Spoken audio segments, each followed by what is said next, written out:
ನಮಸ್ಕಾರ ಎಲ್ಲರಿಗೂ. ಬಾಳಿನ ನಾವಿಕ ಚಾನಲ್ಗೆ ಎಲ್ಲರಿಗೂ ಸ್ವಾಗತ. ಈ ಚಾನಲಲ್ಲಿ ಬರತಕ್ಕಂಥ ಮಾಹಿತಿ ತಮಗೇನಾದ್ರು ಸತ್ಯ ಅನಿಸಿದ್ರೆ ಅಥವಾ ಇಷ್ಟ ಆದರೆ ನಿಮ್ಮ ಬಂಧು ಮಿತ್ರರಿಗೂ ಶೇರ್ ಮಾಡೋದನ್ನ ಮರಿಬೇಡಿ, ಹಾಗೂ ಲೈಕ್ ಮಾಡೋದನ್ನ ಮರಿಬೇಡಿ, ಬಂಧು ಮಿತ್ರರಿಗೂ ತಿಳಿಸೋದನ್ನ ಹೇಳೋದನ್ನ ಮರಿಬೇಡಿ. ಈ ವಿಡಿಯೋಲಿ ತಮಗೆ ಯಾವುದ್ರ ಬಗ್ಗೆ ಮಾಹಿತಿ ನೀಡ್ತೀನಪ್ಪ ಅಂದರೆ, ನನ್ನ ಹಿಂದಿನ ವಿಡಿಯೋಲಿ ಕೆಲಸದ ವಿಚಾರದ ಬಗ್ಗೆ ನಾನು ಕೆಲವೊಂದು ಮಾಹಿತಿ ಕೊಟ್ಟಿದ್ದೆ. ಒಂದು 6ನೇ ಮನೆಯ ಭಾಗವನ್ನು ಮಾಹಿತಿಯನ್ನು ನೀಡಿದ್ದೆ.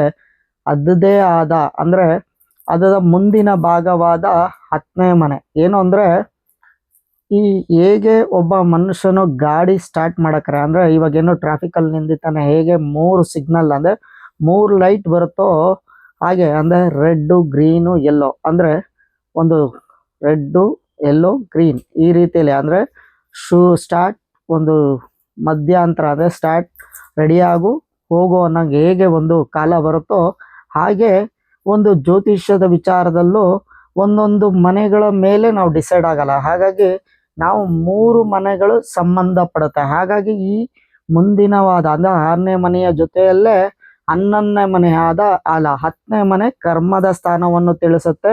ಕರ್ಮ ಏನಪ್ಪ ಅಂದರೆ, ನಾವು ಮಾಡತಕ್ಕಂಥ ಕೆಲಸ ಕಾರ್ಯ, ಅಂದರೆ ಆ ಒಂದು 10ನೇ ಮನೆಯಲ್ಲಿ ಕರ್ಮದ ಒಂದು ವಿಚಾರವನ್ನು ತಿಳಿಸುತ್ತೆ.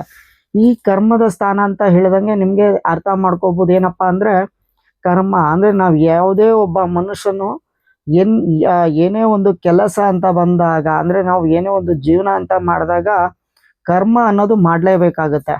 ಅದು ಬಿಸ್ನೆಸ್ ಆದರೂ ಆಗಿರ್ಬೋದು, ಕೆಲಸದ ವಿಚಾರ ಆದರೂ ಆಗಿರ್ಬೋದು. ನಾನು ಇವಾಗ ಈ ಟಾಪಿಕಲ್ಲಿ ಕೆಲಸದ ವಿಚಾರದ ಬಗ್ಗೆ ತಮಗೆ ಮಾಹಿತಿ ನೋಡ್ತೀನಿ. ಹೇಗೆ ಅನ್ನೋದಾದರೆ, ಒಂದು 6ನೇ ಮನೆ ನಿಮಗೆ ಶತ್ರುವಿನ ಜಾಗ ಅಂತಲೂ ಹೇಳಿದೆ. ಹಾಗೂ ಇನ್ನೊಂದೇನಪ್ಪ ಅಂದರೆ, ಅವನು ಯಾವ ವೃತ್ತಿಯಲ್ಲಿ, ಅಂದರೆ ಹೇಗೆ ಅವನು ಕೆಲಸದಲ್ಲಿ ಕಿರಿಕಿರಿ ಇರುತ್ತೆ, ಬಾಸಿಂದ ಕಿರಿಕಿರಿ ಇರುತ್ತೆ ಅಂತೆಲ್ಲ ನೋಡೋದೆಲ್ಲ 6ನೇ ಮನೆ. ಆದರೆ ಈ 10ನೇ ಮನೆ ಅವನು 6ನೇ ಮನೆಯಲ್ಲಿ ಕೆಲಸ ಮಾಡ್ತಾನೆ ಅನ್ನೋದು ಗೊತ್ತಾಗುತ್ತೆ. ಅಂದರೆ ಸ್ಟಾರ್ಟ್ ಅಂದರೆ ಗಾಡಿನ ಆನ್ ಮಾಡು ಅನ್ನೋದು ಗೊತ್ತಾಗುತ್ತೆ. ಈ ಗ್ರೀನ್ ಸಿಗ್ನಲ್ ಎಲ್ಲಪ್ಪ ಬರುತ್ತೆ ಅಂದರೆ ಈ 10ನೇ ಮನೆ ಬರುತ್ತೆ. ಈ 10ನೇ ಮನೆಯಲ್ಲಿ ಅವನಿಗೆ ಒಂದು ಹೇಗೆ ಅವನು ಕೆಲಸವನ್ನು ಮಾಡಬಹುದು, ಅಂದರೆ ಯಾವ ಕೆಲಸ ಮಾಡಿದರೆ ಅವನಿಗೆ ಒಂದು ಅಭಿವೃದ್ಧಿ ಸ್ಥಾನ ಅನ್ನೋದು ನಾವು ತಿಳ್ಕೊಬೋದು ಈ 10ನೇ ಮನೆ. ಈ 10ನೇ ಮನೇಲಿ ಇನ್ನೊಂದು ಏನಪ್ಪ ಅಂದರೆ, ತಮ್ಗೆಲ್ಲರಿಗೂ ತಿಳಿದಿರ್ಬೋದು, ಎಷ್ಟೋ ಜನರಿಗೆ ಆಸೆ ಗೋರ್ಮೆಂಟ್ ಕೆಲಸ ಅಂತ ನೋಡ್ತಾ ಇರ್ತಾರೆ. ಅಂದರೆ ಎಷ್ಟೋ ಜನರಿಗೆ ಗೋರ್ಮೆಂಟ್ ಅನ್ನೋದ ಋಣ ಇರಲ್ಲ, ಆದರೆ ಗೋರ್ಮೆಂಟ್ ಜಾಬ್ ಅನ್ನೋದನ್ನ ಆದಷ್ಟು ಹುಡುಕ್ತಾರೆ. ಅಂದರೆ ಗೋರ್ಮೆಂಟ್ ಟೆಂಡರ್ ಹುಡುಕುವಂಥದ್ದು, ಗೋರ್ಮೆಂಟ್. ಆದರೆ ಈ ಗೋರ್ಮೆಂಟ್ ಸಂಬಂಧಪಟ್ಟದಂಥ ಏನೇ ಒಂದು ಕೆಲಸ ಕಾರ್ಯಗಳು ನಾವೇನಾದ್ರು ಮಾಡಬೇಕಪ್ಪ ಅಂದರೆ 10ನೇ ಮನೆಗೆ ರವಿಯ ಗ್ರಹದ ಯುತಿ ಆದರೂ ಆಗಿರ್ಬೇಕು, ಅಥವಾ ದೃಷ್ಟಿ ಆದರೂ ಇರಬೇಕು. ಅಂದರೆ ಇಲ್ಲ 6ನೇ ಮನೆಯ ಗ್ರಹಕ್ಕೆ ದೃಷ್ಟಿ ಆದರೂ ಇರಬೇಕು, ಆ ಮನೆಗೆ ಏನಾದರೂ ಒಂದು ಲಿಂಕ್ ಅನ್ನೋದು ಇರಬೇಕು.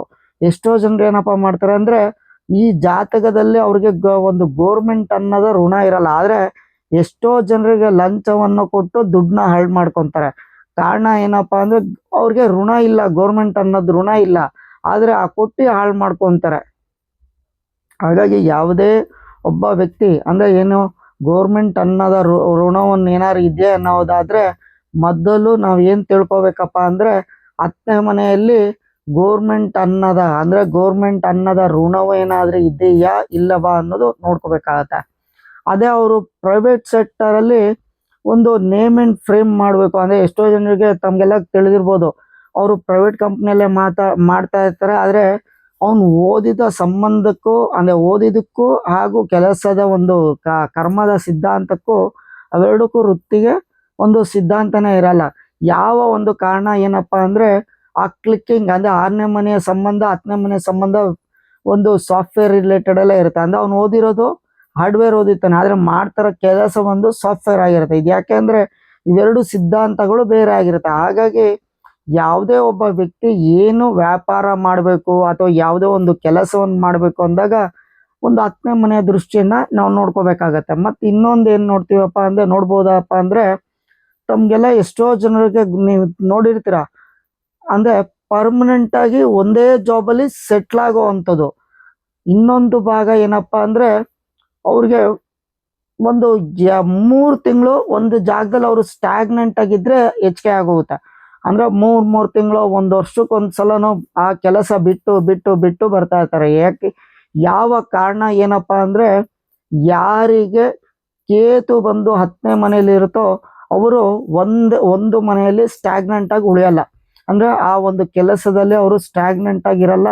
ಆದ್ರೆ ಇದು ಚಿಕ್ಕದಾಗಿ ಹೇಳ್ತೀನಿ ನೋಡಿ, ಯಾರಿಗೆ 10ನೇ ಮನೆಯಲ್ಲಿ ಒಂದು ಕೇತುವಿನ ದೃಷ್ಟಿ ಇರುತ್ತೋ ಅವ್ರಿಗೂ ಧರ್ಮ ಕಾರ್ಯದ ಅಂದ್ರೆ, ಈ ಧರ್ಮ ಕಾರ್ಯಗಳು ಅಂದ್ರೆ ತಮ್ಗೆಲ್ಲ ಗೊತ್ತಿರ್ಬೋದು, ಈ ಒಂದು ಜ್ಯೋತಿಷ್ಯ ವಿದ್ಯೆನೂ ಧರ್ಮ ಕಾರ್ಯ ಅಂತಾನೆ ಬರುತ್ತೆ. ಹಾಗೂ ಕೇತು ಇನ್ನೊಂದು ಕಾರಕ ಅಂದ್ರೆ ಜೆರಾಕ್ಸ್, ಅಂದ್ರೆ ಒಂದು ಕಾಪಿಯಿಂದ ಕಾಪಿ ತೆಗೆಯೋದು, ಅಂದ್ರೆ ಒಂದು ಇಮೇಜ್ನ ತೆಗೆಯೋದು ಬರುತ್ತೆ, ಅನಿಮೇಷನ್ ಬರುತ್ತೆ, ಹಾಗೂ ಛಾಯಾಗ್ರಹಣ ಬರುತ್ತೆ. ಯಾರಿಗೆ 10ನೇ ಮನೆಯಲ್ಲಿ ಕೇತು ಇದ್ದು ಶುಕ್ರ ಉಚ್ಚನಾಗಿರ್ತಾನೋ ಈ ರೀತಿಯಲ್ಲಿ ಅವರು ವ್ಯಾಪಾರ ಮಾಡಿದೆ ಆದ್ರೆ ಒಂದು ಬಿಸ್ನೆಸ್ ಅನ್ನೋದು ನೋಡ್ಕೋಬೇಕಾಗತ್ತೆ. ಈ ಬಿಸ್ನೆಸ್ ಅನ್ನೋದು ಬೇರೆ ಮನೆ ಬರುತ್ತೆ, ಇವೆರಡು ಪಾರ್ಟ್ನರ್ಶಿಪ್ ಅಲ್ಲಿ ಬರುತ್ತೆ. ಅದನ್ನ ನಾವು ನೋಡೋದು ಬೇರೆ ಮನೆ ಇದೆ. ಆದ್ರೆ ಈ 10ನೇ ಮನೆ ಯಾವ ಸಂಬಂಧ ಅಂದ್ರೆ ಅವ್ರು ಮಾಡತಕ್ಕಂಥ ಕರ್ಮದ ಸ್ಥಾನ ಒಂದೇ ಆಗಿರುತ್ತೆ. ಹಾಗಾಗಿ ಈ ಕೇತುವಿನ ಬಲ ಎಷ್ಟಿದೆ ಅನ್ನೋದು ನಾವು ತಿಳ್ಕೊಂಡು ವ್ಯವಹಾರ ಮಾಡ್ಬೇಕಾಗತ್ತೆ. ಹಾಗೂ ರಾಹು ಯುತಿ ಇದ್ದಾಗ ಅಂದ್ರೆ ರಾಹು ಏನಾದ್ರು ಹತ್ರಲ್ಲಿತ್ತ ಅಂದ್ರೆ ಎಷ್ಟೋ ಜನರಿಗೆ ಈ ಅಬ್ರಾಡ್ ಕಂಟ್ರೀಸ್ ಅಲ್ಲಿ ಹೋಗಿ ಸೆಟ್ಲ್ ಆಗುವಂತ ಜಾಬ್ ಬಂದಿರುತ್ತೆ. ಆದ್ರೆ ಈ ಆಪರ್ಚುನಿಟಿ ಯಾವಾಗಂದ್ರೆ ಈ ದಶ ಹಾಗೂ ಅಂತರ್ಭುಕ್ತಿಯ ವಿಚಾರ ಬರುತ್ತೆ. ಹಾಗಾಗಿ ಅದನ್ನ ನಾವು ನೋಡ್ಕೊಬೇಕಾಗತ್ತೆ. ಇನ್ನೊಂದು ಸಮಯ ಏನಪ್ಪಾ ಅಂದ್ರೆ ಈ ಸ್ಕ್ರಾಪ್ ಬಿಸ್ನೆಸ್, ಎಷ್ಟೋ ಜನಕ್ಕೆ ಏನಂದ್ರೆ ಈ ಸ್ಕ್ರಾಪ್ ಬಿಸ್ನೆಸ್ ಅಂದ್ರೆ ಅವಮಾನ ಅನ್ಕೊಂತಾರೆ. ಆದ್ರೆ ಈ ಸ್ಕ್ರಾಪ್ ಬಿಸ್ನೆಸ್ ಅಲ್ಲಿ ಇರೋ ಒಂದು ಇನ್ಕಮ್ ಯಾವುದೇ ತರದ ಬಿಸ್ನೆಸ್ ಅಲ್ಲಿ ಕೂಡ ಇಲ್ಲ.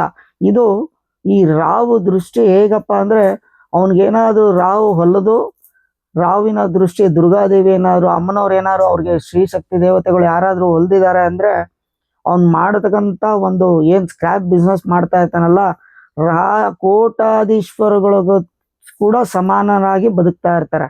ಹಾಗಾಗಿ ಯಾರೇ ಒಬ್ಬ ವ್ಯಕ್ತಿ ಒಂದು ಕೆಲಸ ವೃತ್ತಿಯನ್ನು ಯಾವ ಒಂದು ಮಾಡಬೇಕು ಅನ್ನೋದು ತಿಳಿಸೋದೇ ಒಂದು 6ನೇ ಮನೆಯನ್ನು ಮತ್ತೆ 10ನೇ ಮನೆ ಮೇಯ್ನ್ ಆಗತ್ತೆ. ಹಾಗೂ ಮುಖ್ಯವಾಗಿ ಲಗ್ನ, ಅವನು ಒಳ್ಳೆಯವನ ಅಂದ್ರೆ ಒಳ್ಳೆಯವನ ಅನ್ನೋಕ್ಕಿಂತ ಮುಖ್ಯವಾಗಿ ಅವನು ಕೆಲಸ ಮಾಡ್ತಾನ ಇಲ್ವಾ ಅನ್ನೋದಕ್ಕೆ ಮೇಯ್ನ್ ಮುಖ್ಯವಾದ ಮನೆ ಒಂದನೇದೆ. ಯಾಕಂದ್ರೆ ಲಗ್ನಾಧಿಪತಿ ಅಂದ್ರೆ ಅವನೇ ಸರಿಯಾಗಿಲ್ಲ ಅಂದಾಗ ಇದೇನೇ ಒಂದು ಚೆನ್ನಾಗಿದ್ರು ವೇಸ್ಟ್ ಆಗತ್ತೆ. ಹಾಗಾಗಿ ಮೊದಲನೇದಾಗಿ ಲಗ್ನ ನೋಡ್ಕೊಂತೀವಿ. ಹಾಗೂ 6, 10 ಈ 3 ಮನೆಗಳಲ್ಲಿ ಯಾವುದೇ ಕಾರಣಕ್ಕೂ ಯಾವುದೇ ತರ ತೊಂದರೆ ಇಲ್ಲದೆ ಮತ್ತೆ ದಶಾಭುಕ್ತಿಗಳು ಚೆನ್ನಾಗಿದ್ದಿದೆ ಆದ್ರೆ ಅವನು ಮಾಡತಕ್ಕಂತ ವೃತ್ತಿದಮ್ಮ ಸಾಲಿಡ್ ಆಗಿರತ್ತೆ.